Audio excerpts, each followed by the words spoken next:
What's up, everybody? Welcome back to Cilinix Crypto. Hope you're all doing great, and welcome to the channel. If you're new, and welcome to this new video and update on Solana. I had to do an update on this. I covered this, I think, last 2 days ago. Yesterday, did not do an update because there was not much to update. But yesterday, we actually had some interesting price action. So just wanted to talk about what happened, what that means. Can we still expect that move into 144, 145? A lot of people in the community were also talking about this, so I thought, all right, well, let's make a new video. I know the audio is a little bit off, right? I'm still recording from my laptop where the audio is not ideal, so my apologies for that. But hopefully you can bear with me and get through this video.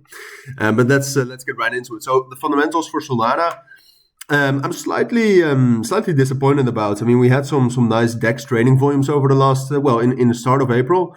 And since then, I mean, I wouldn't say it's very bearish or anything, but it has dropped down a fair bit over the last couple of days. And just in general, look, I still think it's stabilizing for the last 2 months or so, but ultimately this could still turn into a downtrend, which I always say, like, DEX trading volumes are one of the most important metrics for a layer 1 blockchain. So if this would get into a downtrend, that would be bearish news. But obviously, at this point of time, like I said, that's not the case, and that's also not a risk yet. And Solana itself, look, we're holding the breakout relatively well. I mean, the main level that we spoke about that we really needed to get a strong reaction to was this level at 135. Where we left some imbalances, and just in general, you can see that's a pretty major key level. And so far, I mean, you can see right here, yesterday during the bearish pressure, when Bitcoin had a lot of volume, pulled back, the entire market pulled back. Solana also pulled back into that zone, but you see, we got a beautiful reaction to that confluence zone of both the value area high, that level at 135. The fair value gap and the 7-day rolling VWAP. So it was, well, first of all, it was a very beautiful support level, amazing confluences. But as long as we're holding that, and look, the situation for Solana is actually quite easy.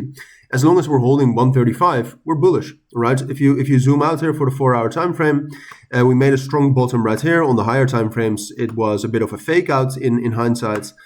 But strong bottom, a lot of volume. After that, we also reclaimed with a lot of strength, and since then we've been shifting balance upwards, right? We had some balance down here. We were in there for a very brief period of time.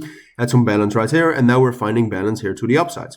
So then the main two levels that contain Solana right now are 135 and 144. And we've talked about 144 before. That's all right. Well, that's a great sentence.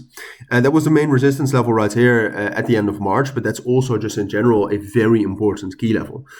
It's the point of control, basically, of, well, not the entire price action of the last 2 years, but it was where most of the liquidity and most of the volume was traded last year. And then also it's a naked point of control from the price action right here. So that is the main level we're looking at. And what we are essentially waiting for regarding Solana is for one of those two levels to break. We break down below 135, we're going to drop back down into 126, 128. We break above 144, and we're going, let's keep it conservative, we're going for 155, where we have the 90-day rolling VWAP. So those are the two levels to look at, and anything in between, I personally would not trade. And what it will depend on for Solana, which one of those two levels breaks, ultimately, unfortunately, I think is going to be the markets.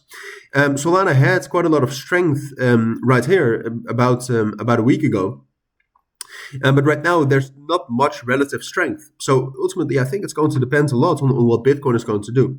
And as Bitcoin at this point in time still looks resilient and strong, I'm going to have to say that I think it's most likely that we will hit that level at 144, 145, and that we can break above that. At this point of time, that's most likely. Does that mean you should buy Solana right now? Definitely not. All right. Maybe if we get a strong bottom reaction to 135 again, then it's a possibility. But if you buy Solana right now, I mean, the potential reward, so basically the price action towards the next resistance, is 3.7%, and the price action towards the next support is 3.7%. All right, so the risk reward at this point of time is not worth it. But it does seem to me that it's most likely we're going to get bullish continuation. But I'll keep you updated on that. Now you at least know the levels, the critical zones to look at. So hopefully that helps. Those are my thoughts. Thank you for watching. Take care and bye.